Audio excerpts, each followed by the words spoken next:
Corporate జీవితం బెంగళూరులో ఎలా ఉంటుందో మీకు చూపిస్తా. సో ఫస్ట్ ఆఫ్ ఆల్ నేనైతే బైక్ వేసుకొని నా క్లయింట్ విజిట్కి అయితే వెళ్ళిపోయాం. వెళ్ళేటప్పుడు ఈ కియా ఆటో ఎక్కడుందో కనుక్కొని చెప్పండి. ఈ ట్రాఫిక్ అయితే బెంగళూరులో అస్సలు తగ్గదు. 24 అవర్స్ అయినా అలానే ఉంటుంది. ఇంకా అంతా పట్టించుకోకుండా నేనైతే నా క్లయింట్ విజిట్కి అయితే వచ్చేసాను. దారిలో నాకైతే ఒక పర్ఫెక్ట్ బ్యూటిఫుల్ బిల్డింగ్ అయితే కనపడింది.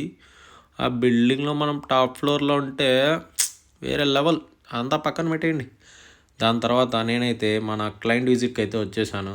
ఆఫీస్ అయితే భలే ఉందిగా, మన ఆఫీస్ కంటే ఇదే బాగుంది. వద్దులే, మేనేజర్ కొడతాడు. అదనమాట మ్యాటరు. ఇక్కడికి వచ్చేసా. ఈ ల్యామియన్స్ అయితే సూపర్. ఏమైనా డిజైనింగా. ఇక్కడైతే మనం రోజు వర్క్ చేయొచ్చు, అలా ఉంటుంది ఆఫీస్ అయితే. ఇంకా మధ్యాహ్నం వాన పడుతూ ఉండింది. అంతా పక్కన పెట్టేసి మనమైతే ఫుడ్ మెయిన్ ఇంపార్టెంట్. అలా తినేసి అలా కొంచెం సినిమా